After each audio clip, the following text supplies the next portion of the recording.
Welcome to Nasdaq Sector Talks. I'm your host, Jill Malandrino, Global Markets Reporter at Nasdaq. Joining me at MarketSite, we have Jeff LaRocque. He's the healthcare analyst with Nasdaq's IR Intelligence. We're here to take a look at drug pricing and the volatility within the biotech space. Jeff, it's great to have you back with me, as always. And since we spoke last, the Justice Department was going to go after Obamacare. Now they're not going to go after it. Now they're not going to touch it till 2020. There has been a lot of movement in your space. Certainly. And we are seeing a divergence amongst the sub-industries.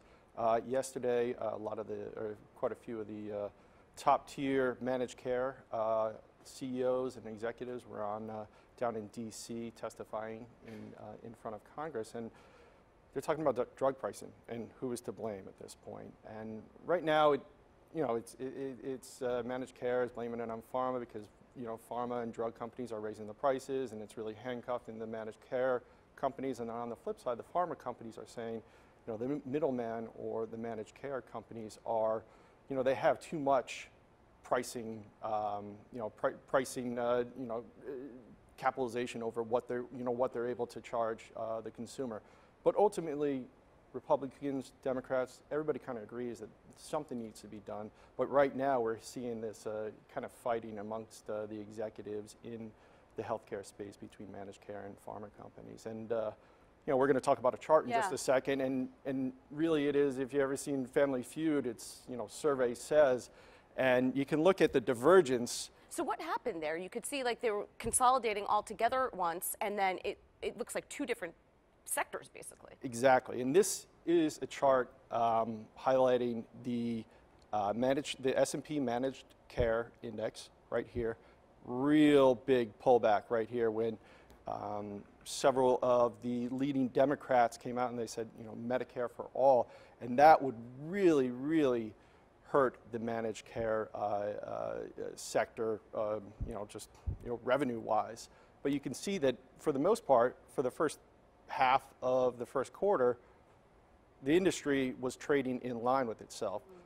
Biotech here on the purple line and pharma companies here on the blue line kind of trading in line, but as soon as that news hit, that really, managed care really started to suffer. And they haven't really made up any space. And you can see year to date, they're up about 2%, while pharma and biotech are up over about, let's say, 15% year to date. At this point, if the traders are talking, if they're saying who's going to win this battle between pharma and managed care, well, it's pharma that's ultimately going to benefit in the end. And you can't really fight it at this point. And let's take a look at the what is this here? The MBI, the biotech index. Looks like there's some volatility there if you isolate. Certainly, two separate pullbacks of more than 6% during the month of March, and those are short-term moves. Those are 4 or 5 seconds sessions of sizable pullback. This is when the FDA chairman announced that he was stepping down, and that really created a cascading effect for biotech stocks. Analysts stepped in and they said, what, this might slow the process up for approvals for the time being, but ultimately, this is a great opportunity to buy back in this, into this space. And you know what, if you've taken advantage of those pullbacks, it's really rewarded you with some really short gains to the upside. But we had another pullback in the middle of March, and that was really one that was driven because of kind of a risk-off type trade. And when that type of reaction happens in the broader markets, biotechs are one of the ones that suffer often. But similar event, it's rewarded some of the traders that were buying here at the dips, and we did see a pop back. Biotech has been driven for the most part of 2019 by M&A. And some of the biggest moves year to date have been on days that there have been sizable announcements within the M&A space. What did the Novartis, it was Novartis, right? CEO said they're only allocating 5%. 5%, yeah. What does that mean? Does that impact M&A at all? I don't think so. I mean, when you look at a company the size of Novartis, 5% is still a sizable deal. Large cap pharma have a ton of money to make acquisitions at this point, and you're starting to see a lot of positioning amongst the small and mid cap companies. Well, who's the next going to be acquired? Gene therapy.